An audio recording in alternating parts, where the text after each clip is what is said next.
அன்பு நெஞ்சங்களே, இறைவன் நமக்கு தந்த புதிய நாளிலே இறைவனுக்கு நன்றி கூறி இறை வார்த்தையால் நம் வாழ்வை பயனுள்ளதாக மாற்றுவோம். இறைவன் நம் அனைவரை நிறைவாக ஆசீர்வதித்து பாதுகாத்து வழிநடத்துவாராக.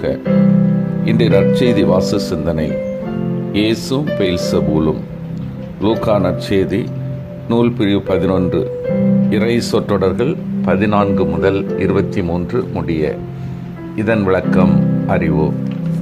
இயேசுவை குற்றம் காண்பதற்காக மறைநூல் அறிஞர் பேய்களின் தலைவனை கொண்டே இவன் பேய்களை ஓட்டுகிறான் என்ற அபாண்ட குற்றச்சாட்டை சுமத்தினர்.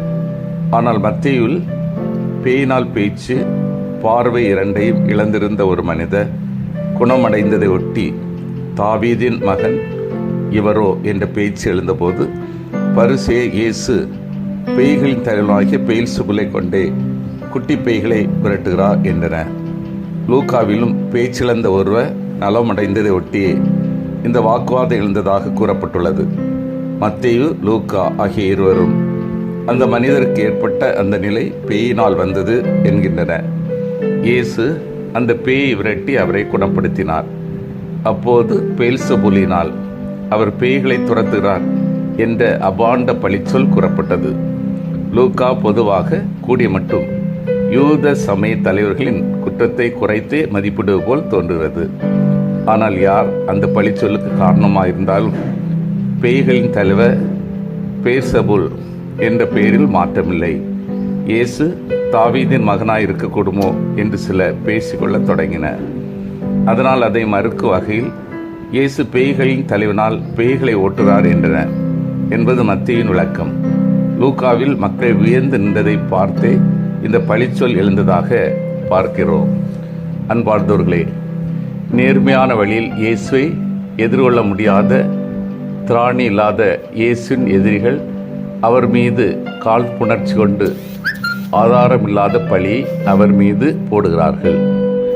இயேசு பழிச்சொற்களை கண்டு பயந்து நடுங்குகிற கோழை அல்ல. அவர்களின் வார்த்தைகளை கொண்டே வாதத்தை தொடங்குகிறார். அவர்களின் தீய எண்ணத்தை முறியடிக்கிறார். இயேசுவின் வல்லமை கடவுளிடமிருந்து அல்ல, பேய்களின் தலைவனாகிய பெயல்செபூலிடமிருந்து வருகிறது என்பது அவருடைய எதிரிகளின் குற்றச்சாட்டு.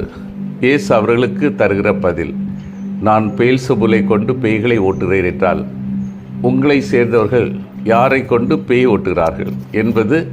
பாலஸ்தீனத்திலே பேய் ஓட்டுகிறவர்கள் பல இருந்தார்கள். அவர்கள் சாலமோன் பேய் ஓட்டுவதற்கு கண்டுபிடித்த ஒரு சில முறைகளை கையாண்டு பேய்களை ஓட்டி வந்தனர். அதை மக்கள் ஏற்றுக்கொண்டனர். எனவேதான் இயேசு அவர்களிடம் இப்படி ஒரு கேள்வி கேட்கிறார். இயேசு அவர்கள் குற்றம் சாட்டுவது அவர்கள் மீதே அவர்கள் குற்றம் சாட்டுவதற்கு சமம். இயேசுவோடு இராதவர்கள் கடவுளோடு இல்லை என்பதாக இயேசு சொல்கிறார். என்னோடு இராதவர் எனக்கு எதிராக இருக்கிறார். என்னோடு இணைந்து மக்களை கூட்டி சேர்க்காதவர் அவர்களை சிதறடிக்கிறார். இயேசுவோடு இணைந்திருக்க வேண்டும் என்ற அழைப்பு நமக்கு விடுவிக்கப்படுகிறது. நாம் இயேசுவோடு இணைந்திருக்கவில்லை என்றால் அதனுடைய பொருள் நாம் இயேசுவுக்கு எதிரானவர்களாக மாறிவிடுகிறோம். நாம் நடுநிலையானவர்களாக இருக்க முடியாது. ஒன்று இயேசுவோடு இருக்க செய்து கொள்ள முடியாது என்பதுதான் இயேசு நமக்கு கற்றுத்தரும் பாடம். நமக்கு நீதிக்காக நாம் குரல் கொடுக்காமல் ஒதுங்கி இருந்தால் அநீதியோடு இருக்கிறோம் என்பதுதான் அர்த்தமே ஒழிய நான் அநீதிக்கு துணை போகவில்லை என்று நம்மால் சொல்ல முடியாது. பல வேளைகளில் இந்த சமுதாயத்திலே வாழ்ந்தாலும் அதிலிருந்து விலகியே வாழ்ந்து வருகிறோம். உண்மை சிதைக்கப்படும் போது நமக்கு என்ன, இதற்கு நமக்கு தொடர்பில்லை என்பது போல பாராமுகமாக இருந்து விடுகிறோம். அதுவும் உண்மையை குழி தோண்டி புதைப்பதற்கு சமம்தான். இந்த சமூகத்தில் நடைபெறும் அனைத்து நிகழ்வுகளும் என்னை ஏதாவது ஒரு வகையில் உந்தித்தள்ள வேண்டும். அதுதான் இந்த சமூகத்தோடு மட்டுமல்ல, இயேசுவோடும் இணைந்திருப்பதற்கான வழி. சிந்தித்து தியானித்து செயல்படுவோம். உள்ளதை உள்ளவாறு ஏற்றுக்கொள்கின்ற மனப்பக்குவம் என்னிடம் இருக்கிறதா?